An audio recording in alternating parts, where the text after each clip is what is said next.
Today's episode is brought to you by Bravenly Hydrate, because regular water is just not going to cut it. And the main brand sports drinks got stuff you don't need to consume. So I recommend hitting the link in the bio and checking out Bravenly Hydrate. Lemon lime is my favorite flavor, but I recommend checking out more of Bravenly products. It's really great stuff for your health and well-being. So hit the link in the bio to find out more about Bravenly products. Welcome to Men Are Forged Podcast. This is the podcast for men in their 20s and 30s who want to become great men. Today I have an important announcement that I have a new co-host, Bo Morgan, and I'm excited about bringing Bo in for us to discuss topics and address challenges that equip men to lead humbly and live courageously. So I hope we can encourage you to be more reflective and bold in everything you do and build towards a foundation of faith and leadership. Now for today's episode.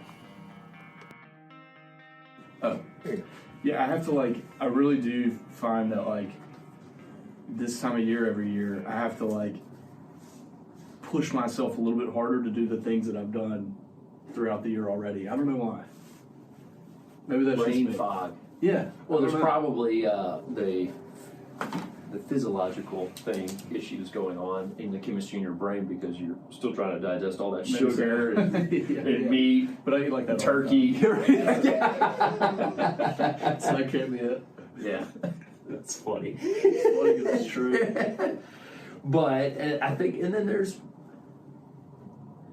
to me, I always think about the context of personality and human beings and what we're wired for, and because imagine you've been grinding all year. Yeah. And your body's probably trying to tell you something like, slow the blank down. Yeah, maybe so. Maybe so. I just feel like I'm always, this is probably true for a lot of guys our age, you just feel like you can't do enough. You know what I mean? Right. And I think a lot of times we're, probably if you've been raised around here too, it's like the work thing is really held in high regard. And if you're not working any given moment, you need to be working harder. Yeah. You know what I mean? And I'm learning to come off that a little bit, but that's definitely something that's been a theme for me. Is that do you think that's a personal identity related thing, or is that a cultural norm that we've kind of put on ourselves? I always think about what's motivating that. Yeah, I don't know. That's a good question. But maybe, I guess it could be both, right? Maybe a little bit both. There's definitely a little, because you're right, it is at a larger scale. Yeah. We know plenty of people that have that feeling, whether they listen to it or not, because it does produce two fruits, right? I would say some personality types feel that, and it shuts them down, isolates them, slows them down, and then I think some people, it just makes them hit the button harder. Yeah. Yeah. Or, a little bit of both. I know, and I always wrestle with, and you know this because you've known me for years, but it's a daily wrestling match of, God says to be still, and then God also says, don't be lazy. Yeah. I don't know the exact verse, but basically don't sit around and don't do anything. Yeah. So it's how do you strike the balance between the two? You know what I mean? Yeah. Because I don't want to be too still. Well, you know what I mean? I don't well, there's the practice. I think it all depends on the personality. Sometimes you got to think about in your relationship with God, your relationship with your boss, your work, whatever. Because it is interesting. Because there's always seasons. There's the practice of it in the context on a daily basis. There's the practice of it on a weekly basis. Yeah. But then there's practice on the yearly basis. Yeah. And I guess you're kind of saying December. Yeah, maybe it is our body trying to say, hey, maybe it's time to rest. Yeah, maybe so. Maybe it's time to, do the bare minimum at work, show up, do what you need to do, I hope Michael doesn't listen to this. Yeah. I shouldn't say bare minimum sounds awful, because that does sound like it's a lazy mentality, but I think I see what you're saying, though. Because if you're trying to become a self-aware person where you don't beat yourself up every time you feel like you're not doing enough, Yeah. that's a shame cycle that only leads to poor fruit Yeah. in your life. Yeah. It has before. I mean, I felt that. 100%. Yeah. Where either you overwork or don't work at all. You know, you withdraw or you overdo it. Yeah. And we've seen midlife crisis burnouts of people that live that way in our society, in our family, in our community. Led to addictions, whatever. So therefore, you're talking about a real topic that's really a big deal. So how do I become so aware of myself of when I need rest? Because they always say, like, because this is where at the end of the day, if you're working to serve others, you have to serve from a place of strength, and therefore you have to take care of yourself to serve from a place of strength.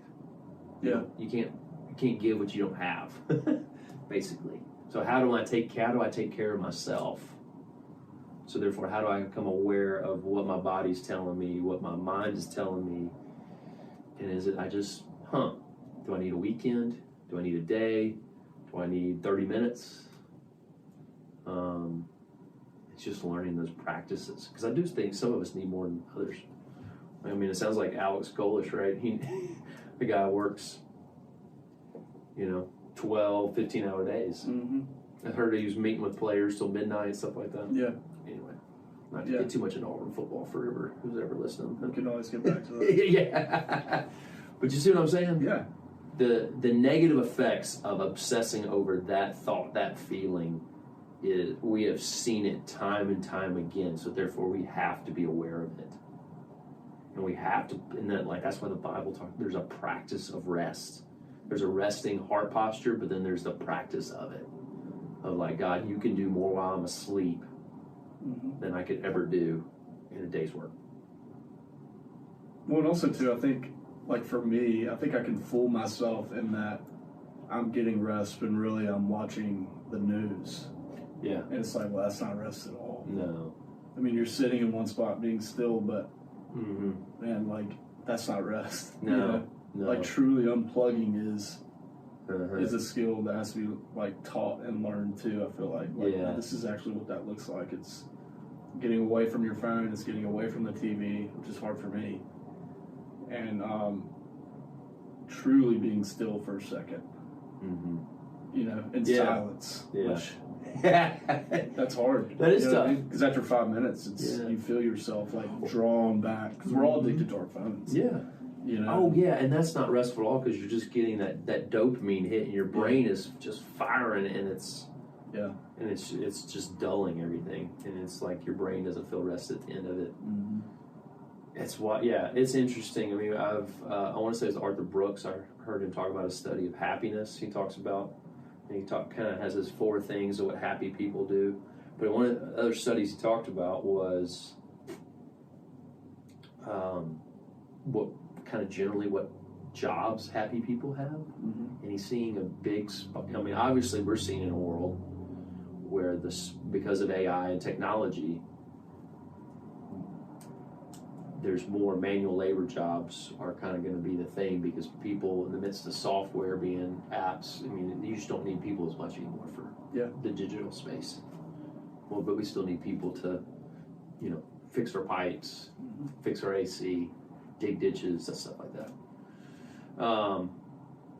But he's kind of saying there's a lot of people that are there's a more majority people that are happy on a daily basis that generally have jobs that work with their hands. So I would say another form of rest is hey, I need to do something like go get in the yard or something like that. Get in the yards because I would say in our modern age we don't necessarily see our work. We don't see the fruit of our work on a daily basis, especially in sales. I mean, you're in sales. Yeah. Sometimes you can put, a month's work into something and nothing. Yep. Or there's just someone signs on the dotted line. And it's like, okay, well, I guess the next one. Yeah, exactly. Yeah. Other than you maybe seeing it change your paycheck, maybe.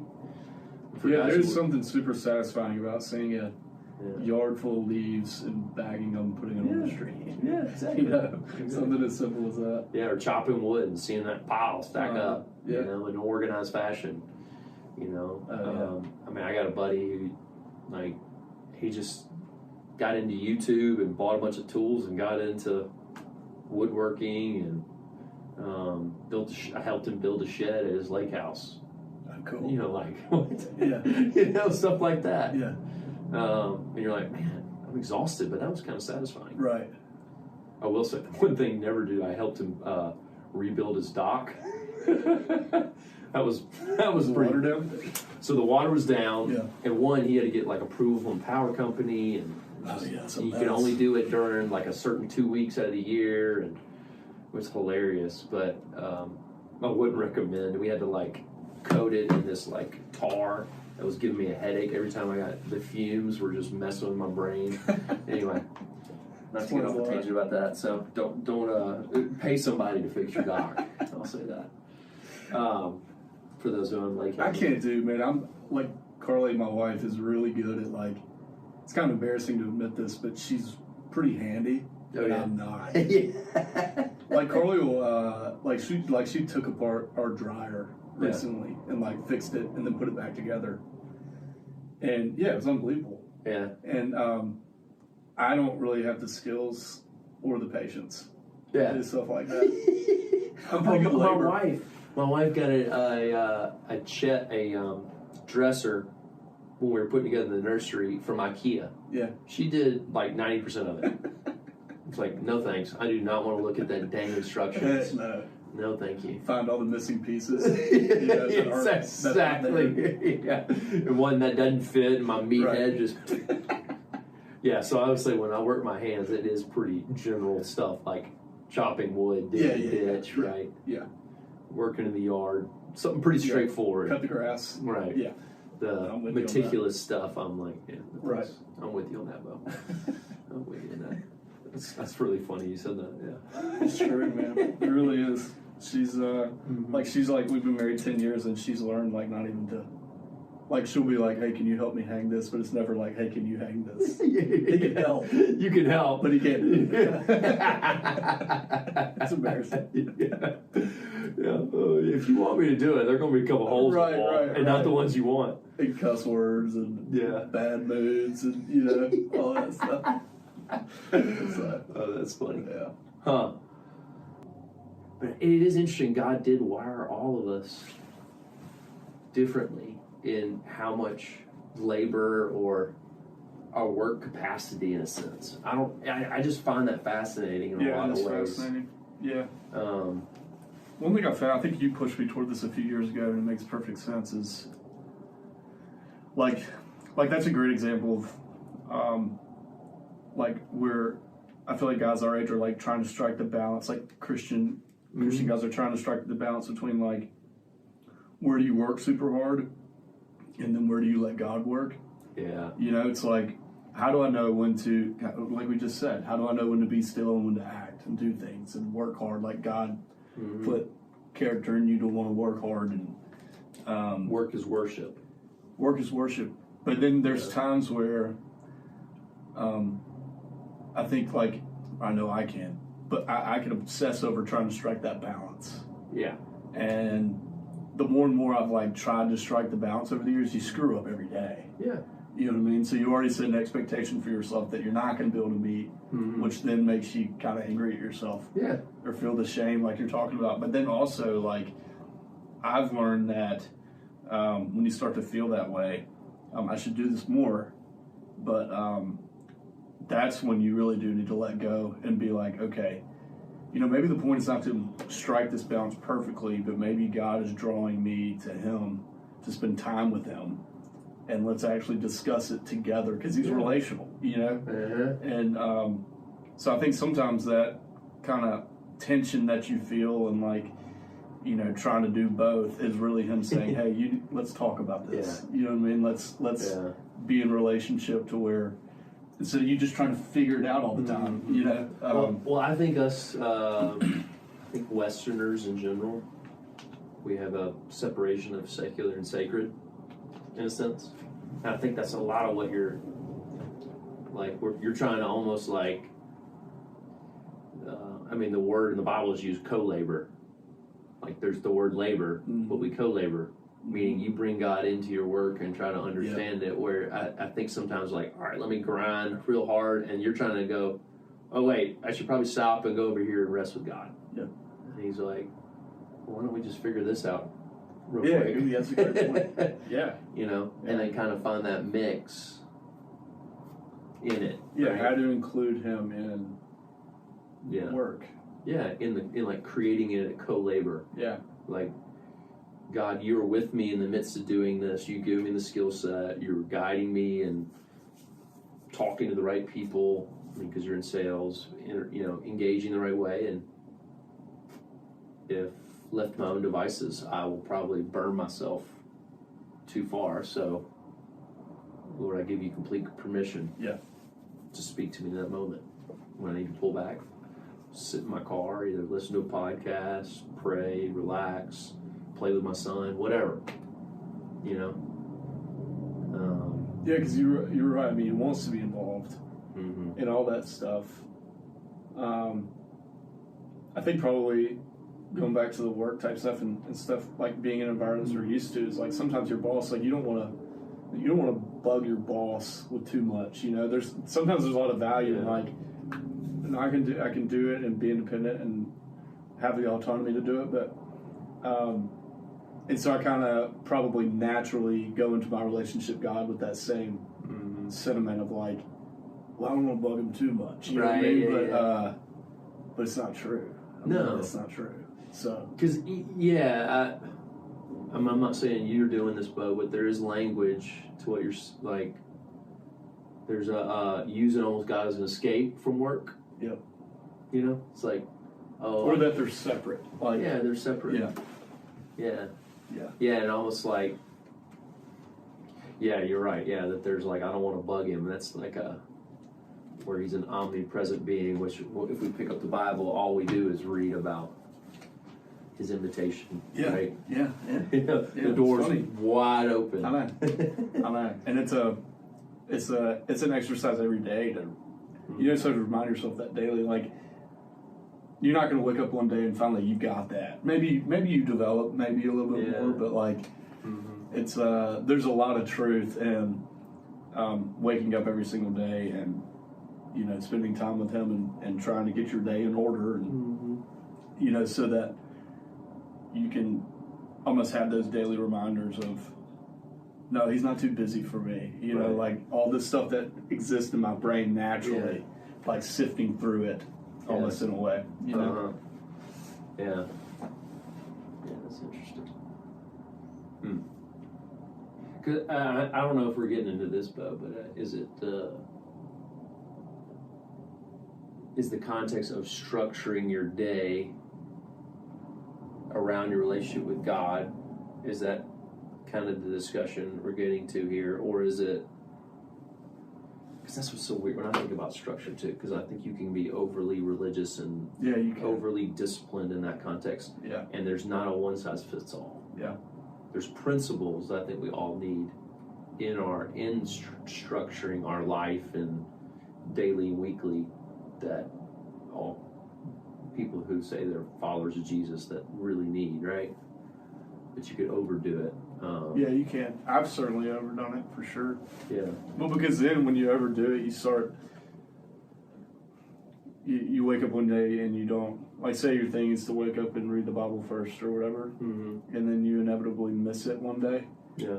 Then you think, well, the whole rest of the day is, you know, not going to be as good. Well, that's not true. No. That's not. Yeah. I've certainly done that. Yeah. Yeah, I mean, I think at the end of the day, like, the best advice people give in the midst of somebody our age and younger trying to figure it all out is like, stop being so hard on yourself. Yeah. Yeah. Yeah.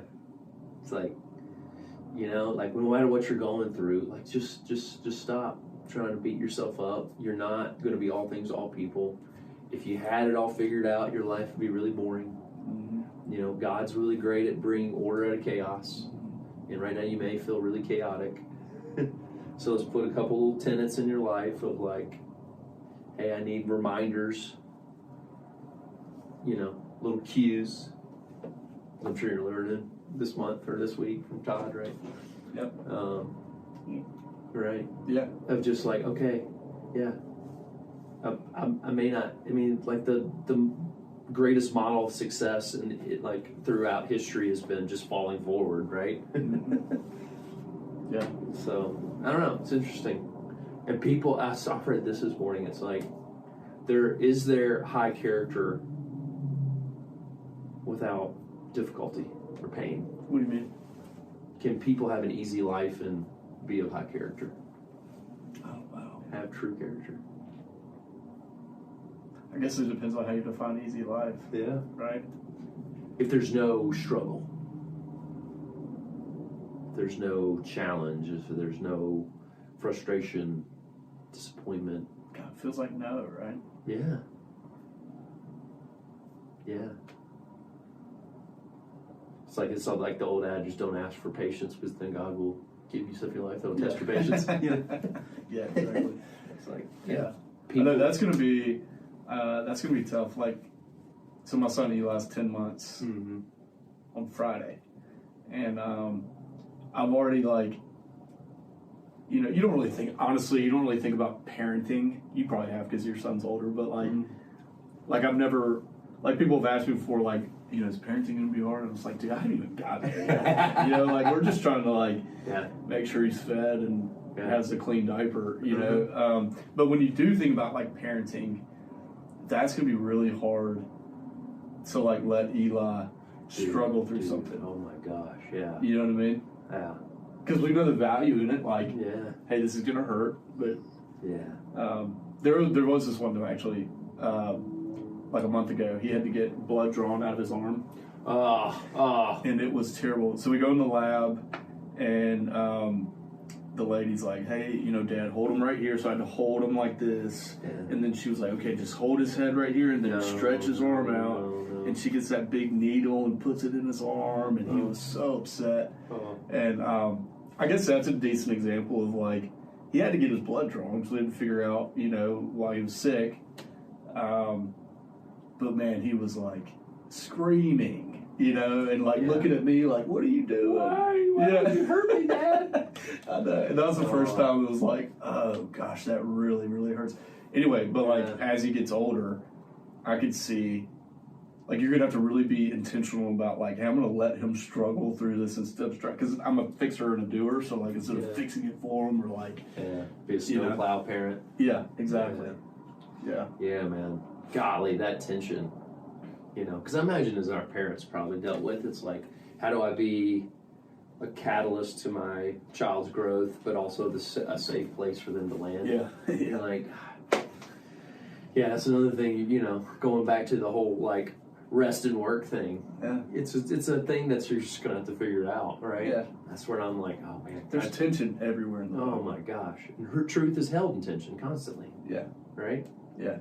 Like the whole like having character, but without struggle or pain, right? It's like, I guess we're all trying to hit all of them right now, but you're right, man. Golly, that is something I have thought about, and it's like, don't know how well I'm doing, because I had similar experience with my son getting a shot, and I had to hold him down, and I had to look away. Yeah, that's the worst. You're just like, okay, I know he needs it, but I don't really want to see him suffer. Yeah. And that's when you really, kids really jack you up in a good way. Where you think about God walking us through some of our hardest times. Yeah. You're like, okay, you were there. Imagine it wasn't easy for you to see it. Someone who loves us infinitely more than we love our own sons. Wow. Yeah, man, that'll mess you up. It will mess you up. Really? Yeah. Yeah, the question people love to ask is like, why does God allow bad things to happen to good people? I guess is the kind of such phrase. Yeah. It's like, well, that's why. Yeah. You know, he's probably not as interested in our comfort as he is in our building our character. Yeah. You know, like. Yeah. And I mean, I guess his dads will have the same approach. Right. We'll have to have that same approach. Because I've always thought about this, and tell me what you think about this, Bo. What's the difference between us and the animals? I think the animals live in a life cycle of eat, sleep, hunt. You know, right? It's that mate, just kind of that like the reproduction cycle of just living to the next. We're like humans. We have a redemption arc. And is that what makes us human? I mean, among other things. But is that the central is redemption? Is we're on a story arc of redemption. That God is using our life and whatever happened, whatever the pain and hurt and loss, whatever, that's drawing him closer to him and building, like you said, character over comfort. And it's like, man, and that's where you really have to trust God in the development of your child. To go, okay, you know better than I do. Yeah. I get to be a part of his story, but you are the center part of his story. Yeah. And you're like, okay, that's going to be really hard. Yeah. Yeah. I was reading a book where another part of the parenting piece is, I guess we're talking about parenting now. Yeah. But another part of the parenting piece, one that's like crucial for parents to like acknowledge and almost say out loud, is that Eli was born a sinner. You know what I mean? Yeah. Eli will have like fleshly desires like we all do. Like he's not perfect. Yeah. You know what I mean? Because my wife will be like, he's perfect. You know, you don't say anything at the time, but in the back of my mind, I'm thinking like, that's kind of slippery slope. You know what I mean? Like you don't. I mean, because to us he seems like he is, but he's not. Mm-hmm. And so like knowing that, and yeah, I guess it just. He'll be a lot better off if he doesn't have two parents. I think he's perfect. Yeah. You know what I mean? Like, yes. Yeah. For sure. That is a female thing to say. Yeah. My wife says something. Yeah. I'm like, it's a strange word to use. But I think it is maybe the motherly lens of my baby. Yeah. Yeah. They're wired so differently. Dude, it's unbelievable. That's wild. That may be a whole other episode. Yeah. Yeah. A series. Yeah. Thank you for listening to Men of Forge podcast. If you like this podcast, please check us out on YouTube or follow us on Apple or Spotify, wherever you listen. Really thankful for y'all listening, joining me and Bo. We'll continue to have more of these conversations. And make sure you click the link in the bio to find out more about what we're doing here at Men of Forged.